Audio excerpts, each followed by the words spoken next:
Hi everyone, it's Miss Madelyn. I am back one final time to share with you all what I learned about our Bible story. Well, for this story of Philip talking with and baptizing this Ethiopian man, I wanted to learn more about where this Ethiopian man could have come from. And let me tell you, I learned a lot. Now, Luke, the person who wrote both the Gospel of Luke and the book of Acts, he gives us several clues about who this Ethiopian man is and where he came from.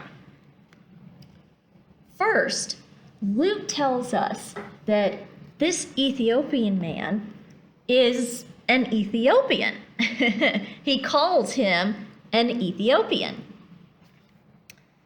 But the first thing I learned was that this man was not from the modern day country of Ethiopia, at least not as we know it. It's actually believed that this man was from the ancient African kingdom of Kush, specifically from its capital at Meroe.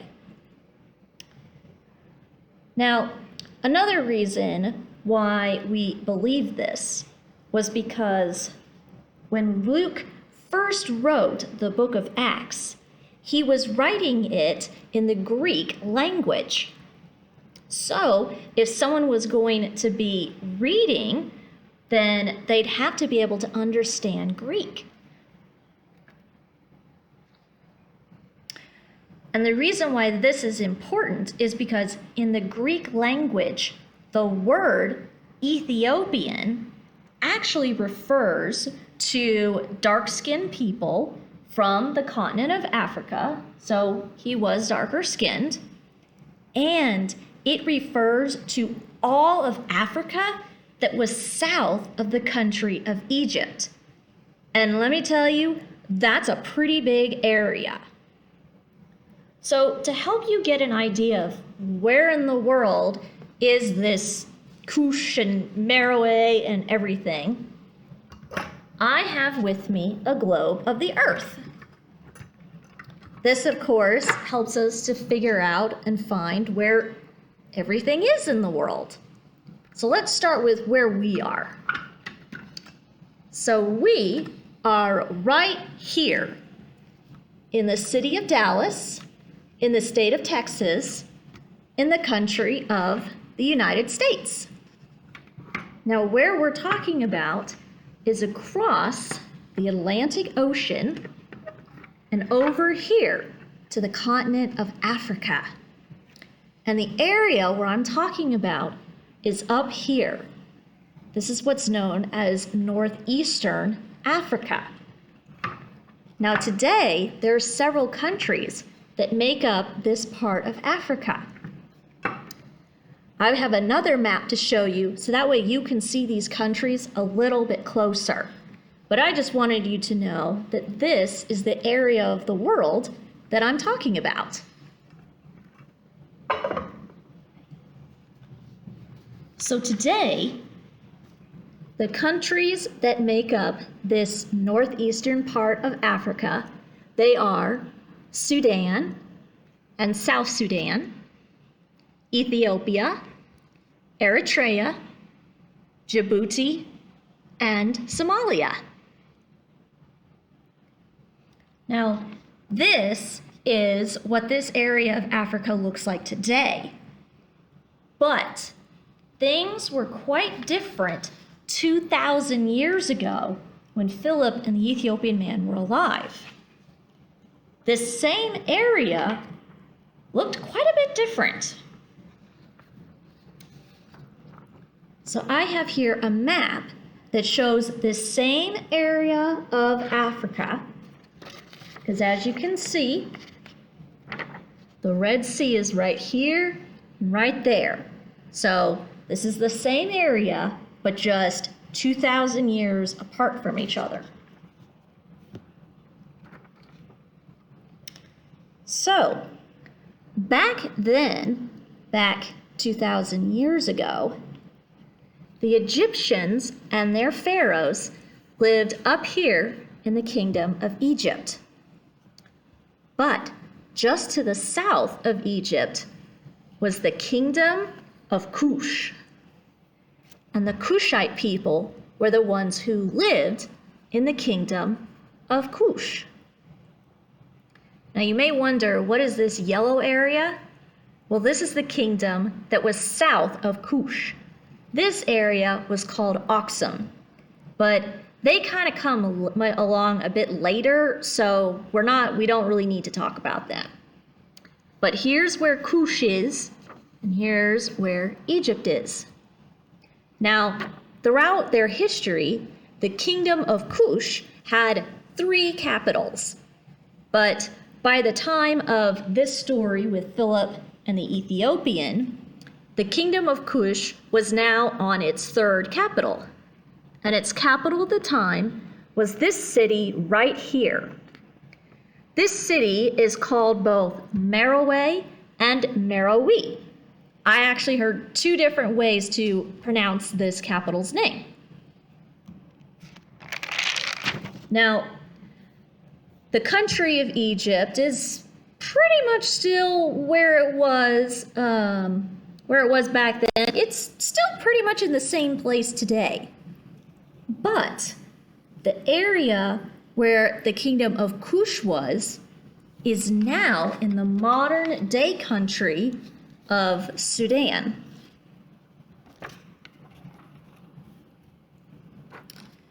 Now, I want to give you an idea of what the capital of Meroe looks like today. So if you were to go to the country of Sudan and see Meroe, this is what Meroe looks like today. As you can see, there are several buildings that have fallen down and are missing a lot of bricks and other stones. But there are some other buildings that are still standing. I have another picture of modern day Meroe that shows this a little bit better. So in this picture, you could see a lot more of the buildings that are still standing, and you can also see some of the buildings in the back that have fallen down.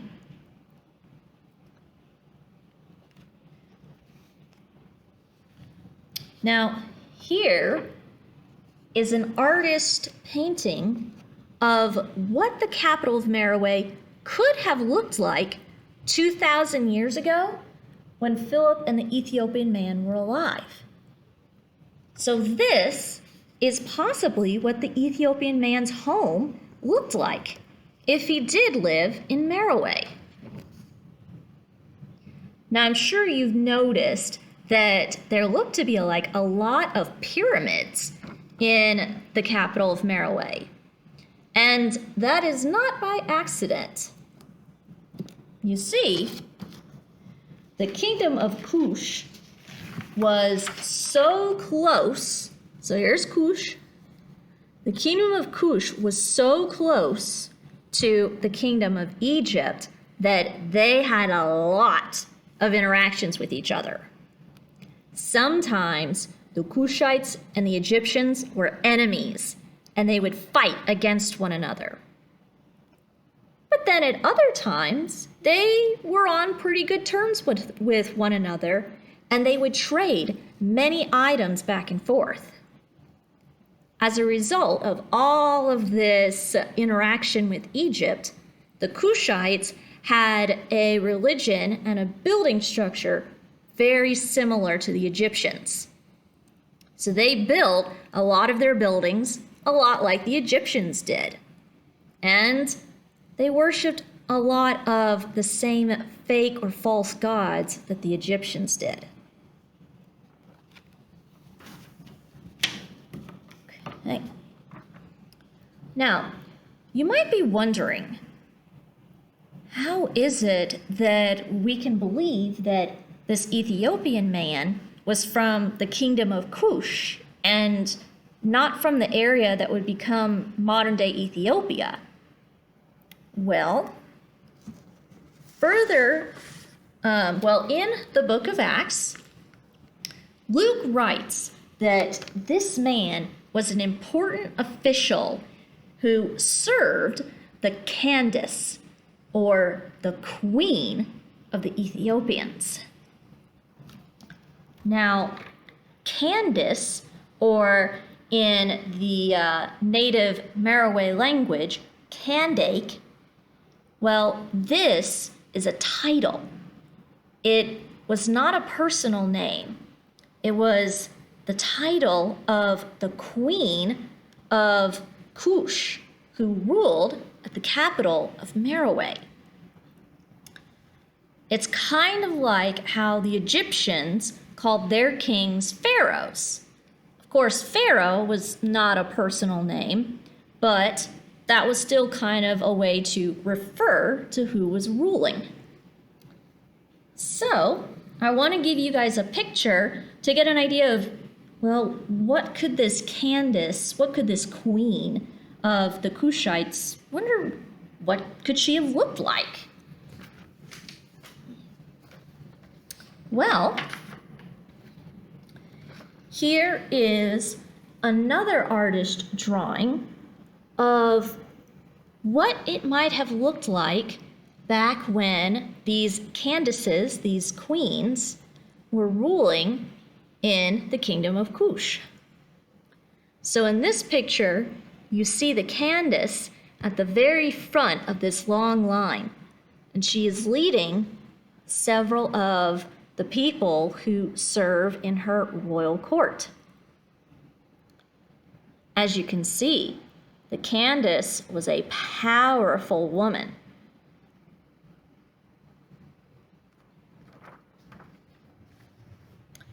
Now, the reason why we believe that this Ethiopian man was serving the queen at Merowe in the kingdom of Kush and not in what would become modern-day Ethiopia is because the people who lived to the south of the kingdom of Kush, well, these people in this area, they did not call their queens Candaces. So that clue that Luke includes in this story is very important.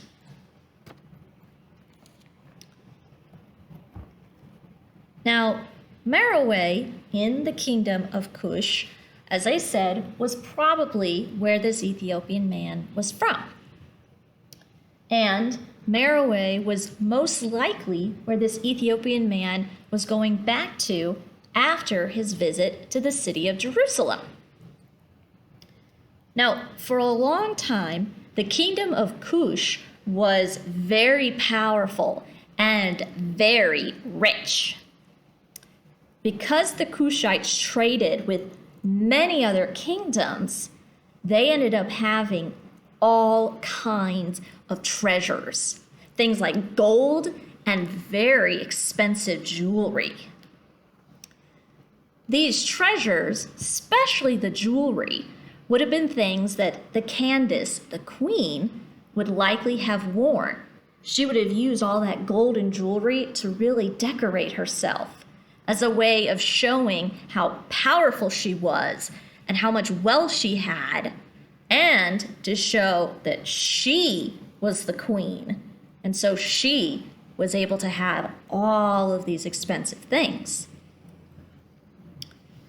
Now, I had one other picture I wanted to show you guys to help you get an idea of how rich and powerful the Kushites were. So here is another artist painting of one of the most powerful kings to ever rule the kingdom of Kush. This right here is King Taharqa. King Taharqa was one of, if not the most powerful king to ever rule the Kushites. And as you can see in this picture, he is leading all of his wives in a big line. And you can see all of this gold that they have. They even have golden, kind of almost look like crowns on their heads. And they have many, many other things, including back here and over here. You can see that they have chariots. Chariots very similar to the one the Ethiopian man was traveling in. Now, because Luke tells us that the Ethiopian man was an official who served the Candace, the queen of Ethiopia, Luke also tells us that he was the one responsible for all of the queen's money and treasures. We already know that they had a lot. So this was a big responsibility for this man, which means he was a really important person. And because he was so important and had such a big responsibility, it is likely that he probably either had a lot of money himself, or the Candace, the queen, gave him a lot of money to use. And as a result, this Ethiopian man ended up having some pretty expensive things that he could use. For example, the chariot that he was traveling in was an expensive, costly thing to use back during Philip's time. Now, this chariot could have been like this one, having 2 wheels and being open on the top. It is also possible that it looked something like this, having either 2 or 4 wheels and having a covered top. So this chariot could have looked kind of more like a carriage. Either way, it was a very expensive way to travel, and only people with a lot of money or a lot of power could afford to travel this way.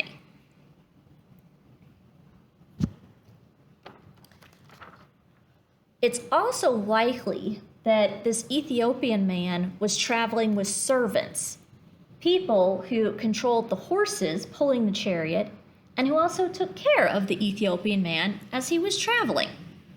And again, only people with a certain amount of money or power could have servants like this.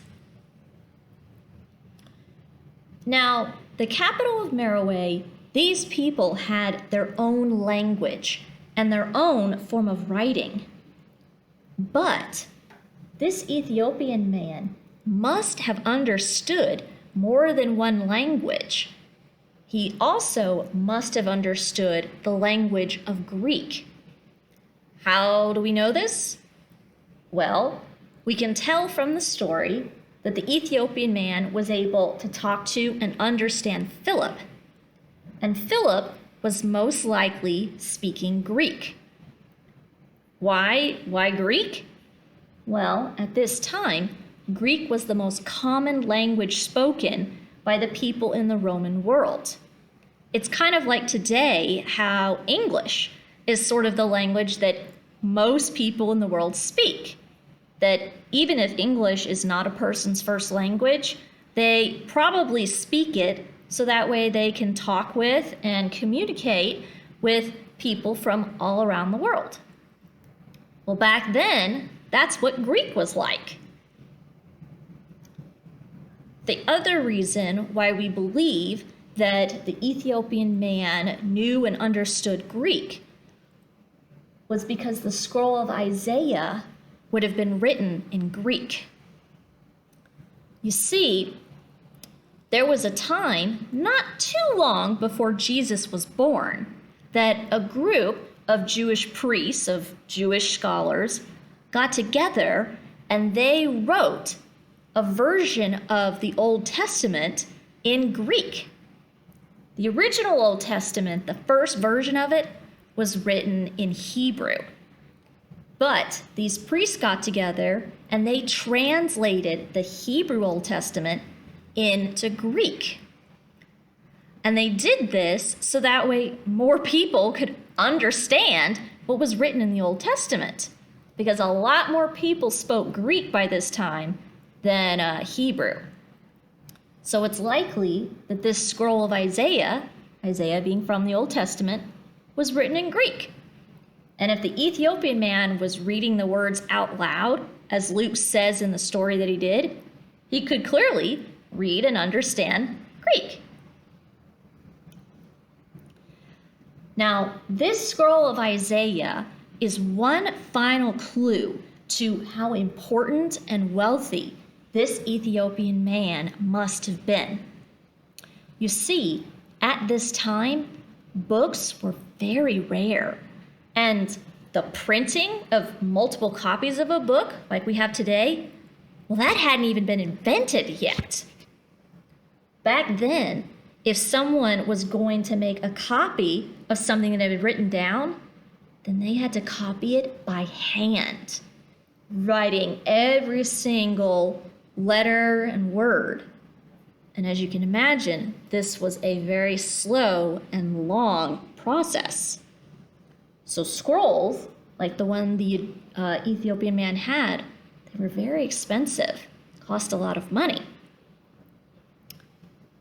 But there was one place in particular in the Roman world where a lot of scrolls could be found. In the kingdom of Egypt, at the very, very top of Egypt, right on the coast of the Mediterranean Sea, there was a town called, well, really it was a city. There was a city called Alexandria. And in Alexandria, there was a great library that was full of scrolls from all over the world, from many different people and from many different times. Alexandria was famous for this library. Well, as you can see, Alexandria is on the way to Jerusalem from the kingdom of Kush. So it's likely that the Ethiopian man would have stopped at Alexandria while he was traveling to when he was traveling to Jerusalem.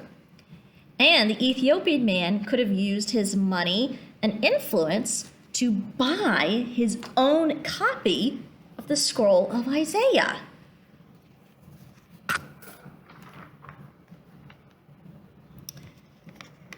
Pretty cool, huh? So, I know that's a lot of information, so I'm going to review just a little bit. So, from all of the clues that Luke gives us in his writing of this story, we can reasonably conclude a few things about this Ethiopian man. The first thing we can conclude is that he was not from the area of modern-day Ethiopia. The second thing is that he was probably from the kingdom of Kush, specifically its capital of Meroe, or Meroe. The third thing we know is that he served the Candace, or the queen of the Kushites. And the queen ruled from the capital of Meroe in the kingdom of Kush. The fourth thing we know, he was an important man, an official who was responsible for all of the queen's money and treasures. And 5, we know that this responsibility of his meant that he was probably given a lot of money by the Candace to use, or he had a lot of money of his own as a result. And we know that he must have had money because he was traveling in a chariot and he had his own copy of the scroll of Isaiah. Now that's quite a lot to learn about one single person, huh? And surprisingly, we can learn so much about this man, and yet we don't even know his name. Luke never wrote down this man's name. And yet we learned so much about him.